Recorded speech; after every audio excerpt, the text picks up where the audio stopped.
But yeah, for this game right here, I don't really look. I'm not worried. I'm not worried about the Indiana Fever. There are things that I'm worried about, but I think a lot of my worries with this Fever team can be kind of calmed down by saying Aaliyah Boston's coming back. The Dallas Wings played this game like it was a regular season game up to a point. Through 25 minutes, the Dallas Wings played this game like it was a regular season game. The Indiana Fever played this game like this was a preseason game. The Dallas Wings, you could see it in the foul count. The refs are very clearly changing how they're refereeing the game. In every game, if you watch every single game, you are no longer allowed to grab somebody. You're no longer allowed to grab somebody off the ball. Like, that is a thing. And the Dallas Wings came out being physical. They came out being physical. They came out being tough. And they stopped the Indiana Fever really doing anything.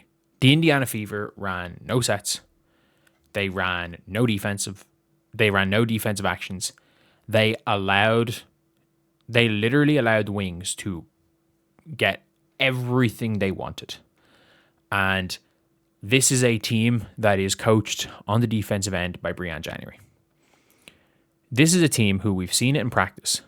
What they want to do is cause chaos on defense.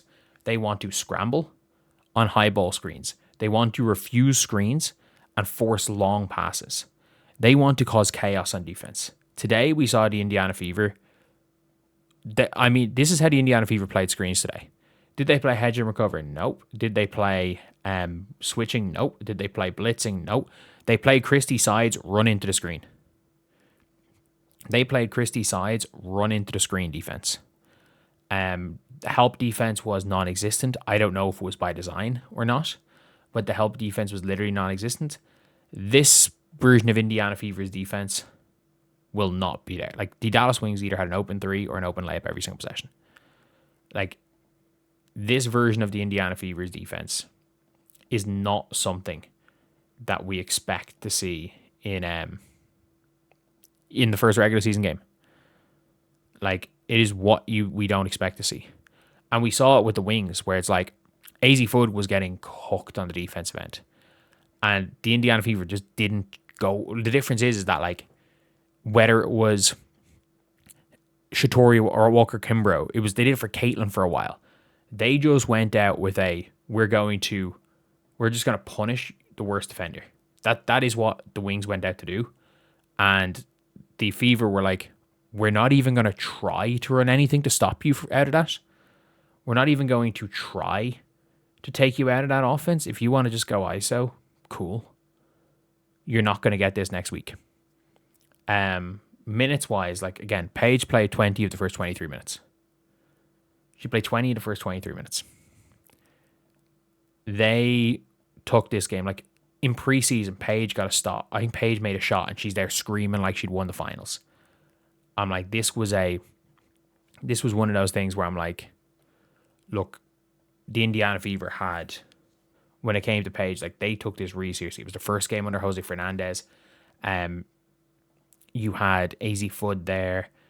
It was her first game. It's in Indiana. There's a semi-big crowd for preseason of 10,000, of 11,000. And they wanted it. They wanted that game. Whereas the Indiana Fever made no adjustments, ran no sets, were perfectly willing to let the Dallas Wings do whatever they wanted, and they made no attempts to stop it. Like, the Dallas Wings didn't really run anything. The Fever just didn't show their hand. The Fever's effort was preseason effort. The Wings' effort was regular season effort. It's as simple as that.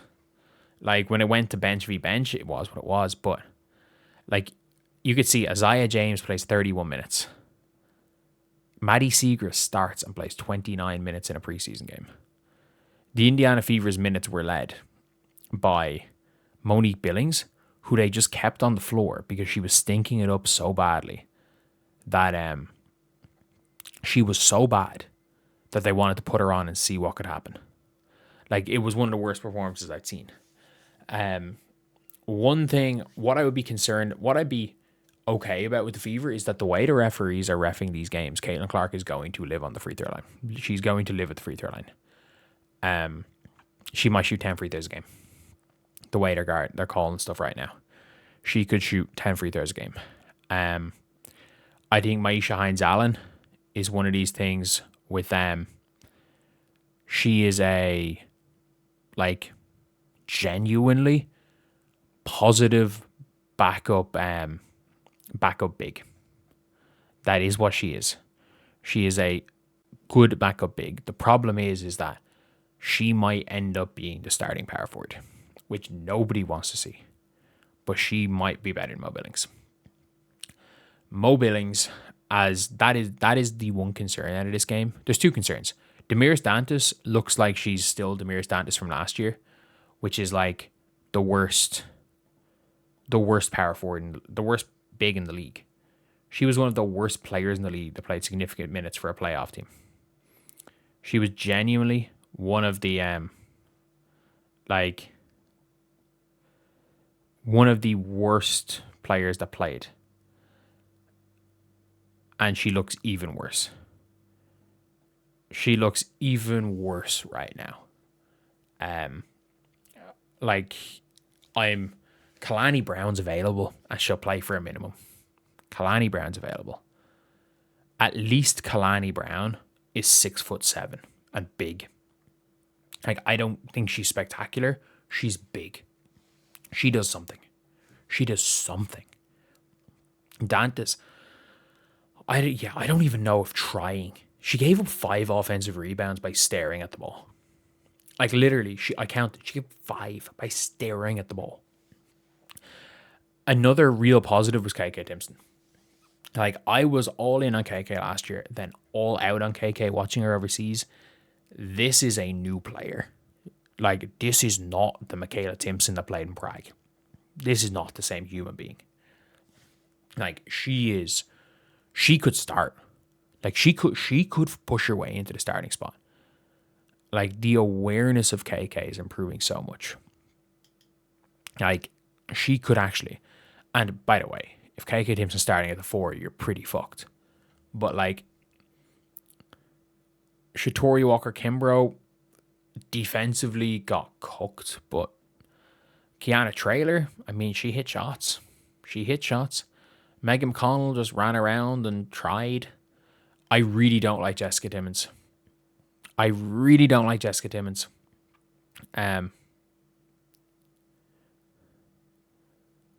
Like,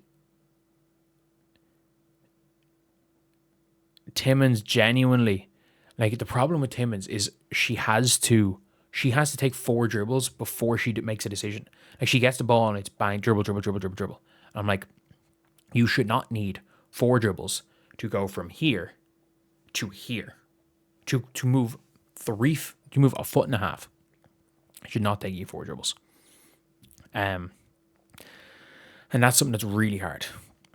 Really hard to coach out of somebody. But yeah.